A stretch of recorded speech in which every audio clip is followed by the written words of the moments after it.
The average American has $65,100 in debt right now, not including their mortgage, just consumer debt, credit cards, car loans, student loans, personal loans. $65,000 owed to institutions that charge interest on every single dollar, every single month while you sleep. That number should disturb you. But here's what's worse. Most people reading that statistic right now aren't shocked. They're nodding. They're thinking, yeah, that sounds about right. And that normalization of being tens of thousands of dollars in the hole is perhaps the most alarming financial reality of 2026. Today, I'm going to walk through the actual financial statistics of the average person in 2026. Not projections, not theories, not motivational fluff about what you could achieve if you just believed hard enough. Real numbers, exposed, compared, contextualized.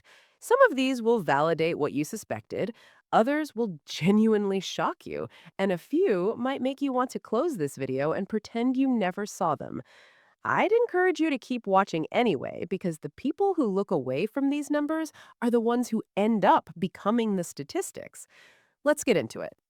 The average American household earns approximately $84,000 per year before taxes. Sounds decent on paper, but paper doesn't pay your bills. Your actual paycheck does.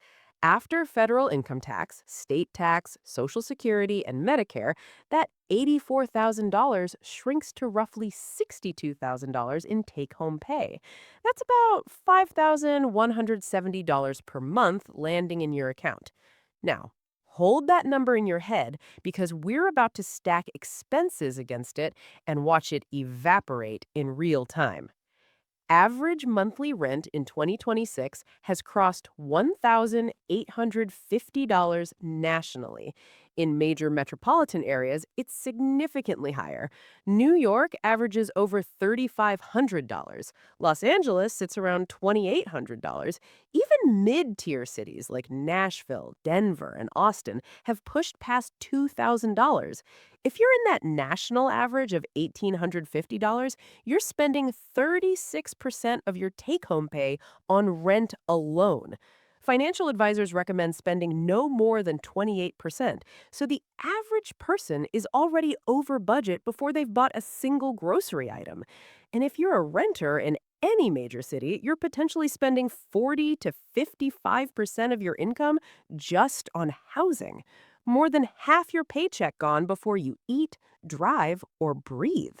Now let's add transportation. The average monthly car payment in 2026 is $738 for a new vehicle and $532 for a used one. Read that again. A used car payment is now $532 per month. 5 years ago, that would have been a new car payment. But it doesn't stop at the loan. Add insurance at $235 per month on average, gas at roughly $180 per month, maintenance and repairs averaging $100 per month. The total cost of owning and operating a vehicle in 2026 averages between $1,050 and $1,250 per month, depending on whether you bought new or used. Combined with rent, the average person is now spending approximately $3,100 per month on just housing and transportation. Out of that $5,170 take home pay, you have $2,070 remaining for literally everything else in your life. Groceries. The average household spends approximately $475 per month on food at home. That number has risen 32% since 2020. A gallon of milk costs $4.15. A dozen eggs fluctuate between $3.50 and $5 depending on the month and your state. A pound of ground beef sits around $5.80. These aren't luxury items, these are basics, and they're consuming $475 of your remaining $2,070. You now have $1,595 left. Utilities and basic services. Electricity averages $165 per month nationally, water and sewage around $70. Internet, which is no longer optional in 2026, runs about $75. Cell phone plans average $85 per person. If you're in a two-person household with two phones, that's $170. Total utilities and services come to approximately $480 per month. Your remaining budget just dropped to $1,115. Health insurance. Even with employer-sponsored coverage, the average employee pays $295 per month in premiums for individual coverage. Family coverage averages $580 per month in employee contributions. Let's use the individual number. You now have $820 left for the entire month. And we haven't touched student loans, childcare, subscriptions, clothing, personal care, medical copays, pet expenses, or anything remotely resembling entertainment or enjoyment of life. The average student loan payment is $393 per month. If you're carrying that, your remaining monthly budget is now $427. $427 for everything else for an entire month. That's $14 per day to cover every remaining expense in your life. $14. That's two coffees at Starbucks, or a single lunch at a fast casual restaurant, or roughly 1/3 of a monthly streaming subscription per day. $14 between you and financial suffocation. This is the average. This isn't someone making minimum wage. This isn't someone who made terrible decisions. This is the median American household doing everything they were told to do. Go to school, get a job, buy a car, pay your bills. And at the end of that equation, they have $14 a day left to survive on. Now let me show you what that reality produces in terms of savings and wealth, or more accurately, the absence of both. The average American savings account balance is approximately $8,000, but averages are deceptive because wealthy outliers pull the number up. The median savings account balance, the number where half of Americans fall below, is roughly $1,200. $1,200 between the average person and complete financial disaster. One car repair, one medical bill, one broken appliance, one missed paycheck. That's all it takes to push someone from barely surviving to actively drowning. Here's a stat that should terrify every single person watching this. 56% of Americans cannot cover a $1,000 emergency expense with cash. More than half the country would need to borrow money, use a credit card, or sell something to handle an expense that isn't even unusual. Car repairs cost more than $1,000. Emergency room visits cost more than $1,000. Home repairs cost more than $1,000. These aren't rare events. They're inevitable events that more than half the country cannot absorb. Let's talk about retirement, because this is where the numbers go from concerning to genuinely frightening. The average American retirement savings by age group looks like this. Ages 25 to 34 have approximately $49,000 saved. Ages 35 to 44 have approximately $141,000. Ages 45 to 54 have approximately $313,000. And ages 55 to 64 have approximately $537,000. These numbers look reasonable until you realize two things. First, these are averages inflated by high earners. The median retirement savings for Americans aged 55 to 64 is closer to $185,000. And second, financial planners estimate you need roughly $1.2 to $1.5 million saved to retire comfortably at 65. The median 55-year-old has $185,000 saved and needs $1.2 million within 10 years.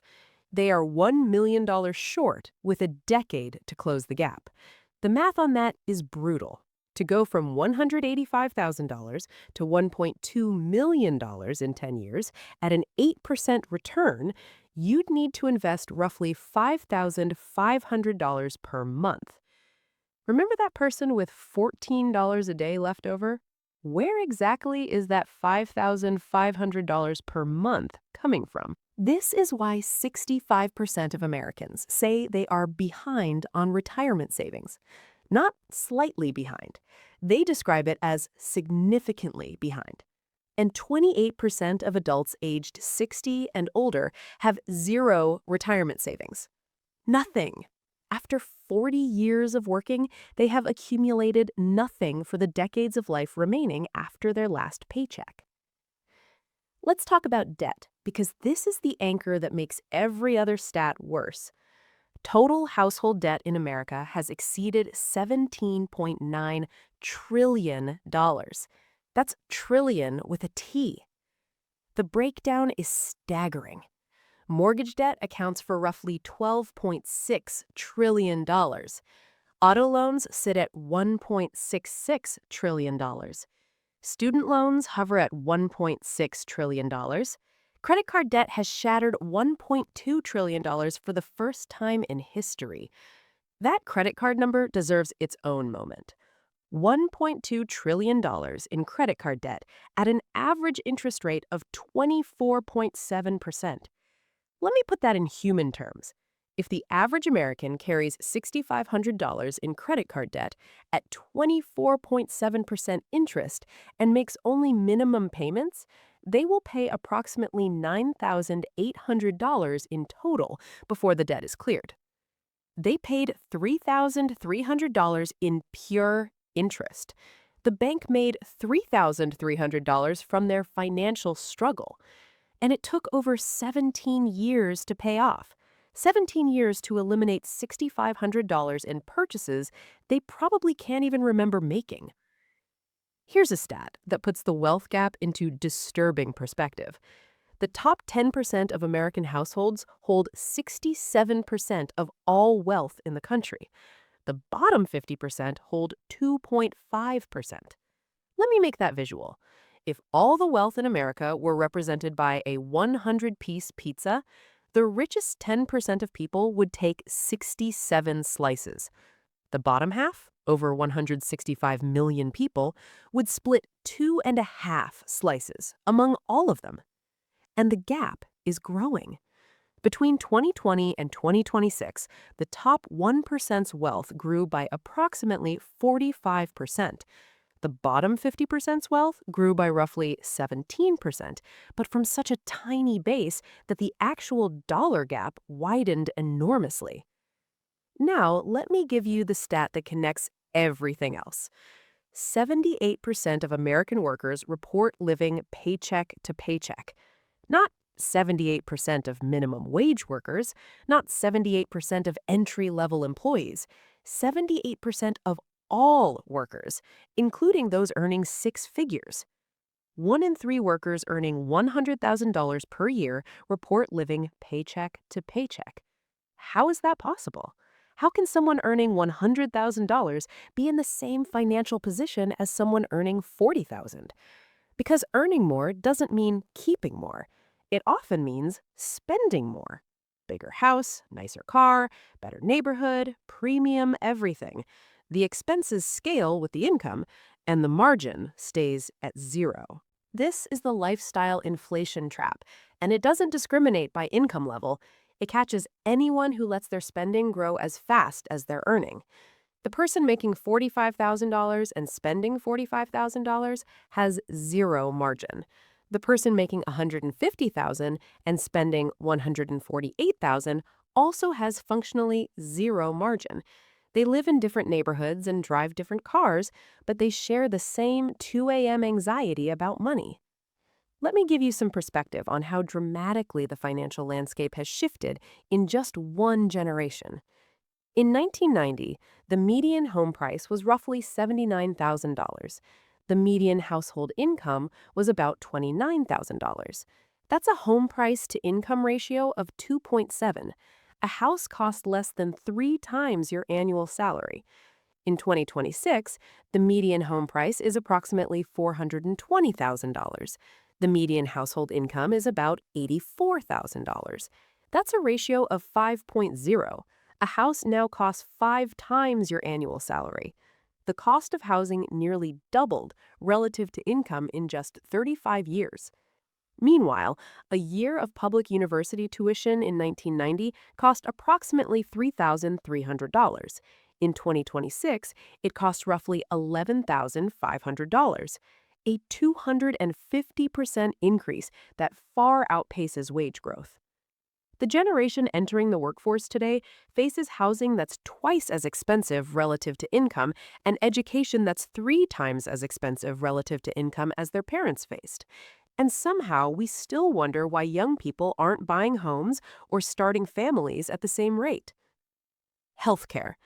The average annual premium for family health insurance coverage through an employer has reached approximately $25,500.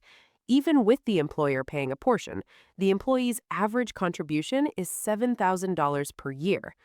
A single unexpected hospitalization averaging $2,700 per day can generate bills that take years to pay off, even with insurance.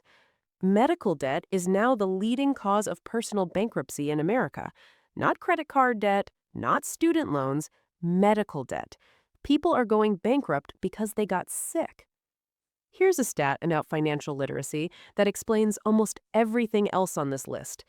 Only 34% of Americans can correctly answer 4 out of 5 basic financial literacy questions. Questions about compound interest, inflation, diversification, mortgage rates, and bond pricing. 2 out of 3 adults cannot pass a basic financial quiz covering concepts that directly determine whether they build wealth or stay broke. This isn't a coincidence. Financial literacy is not required in most American high schools.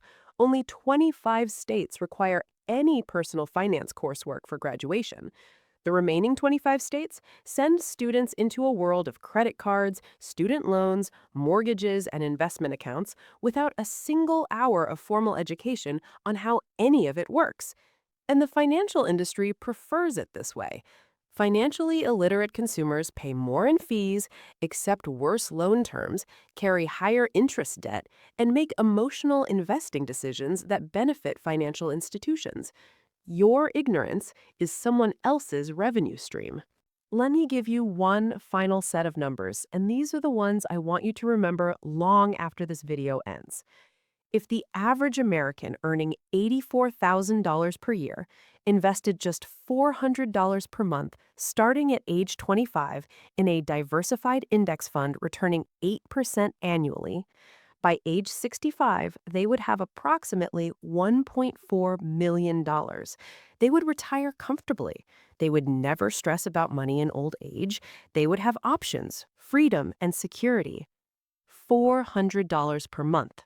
That's roughly 5.7% of gross income, less than most people spend on their car payment, less than many people spend eating out each month, an amount that is technically achievable for the majority of households earning the median income if they structured their finances intentionally. But the average American doesn't invest $400 per month. The average American invests far less, or nothing at all. And the reason isn't that they can't afford to, it's that every system around them, the housing market, the auto industry, the education system, the credit card companies, the subscription economy, is designed to capture that $400 before they ever have the chance to invest it. You are not broke because you failed. You are broke because you're operating inside a system that is engineered to extract every dollar you earn before you can build anything with it. Every stat I've shown you today tells the same story from a different angle. The average person earns enough to build wealth, but loses it all to a system of inflated housing, predatory lending, lifestyle pressure, and absent financial education. The numbers are harsh, but they're not hopeless, because now you've seen them. And the difference between the people who become these statistics and the people who escape them is almost never income. It's awareness. It's knowing where the traps are before you walk into them. It's understanding that average financial behavior produces average financial results, and average financial results in 2026 means stress, debt, and insecurity. You don't have to be average, not because you need to earn more, but because you need to see more. And now you do.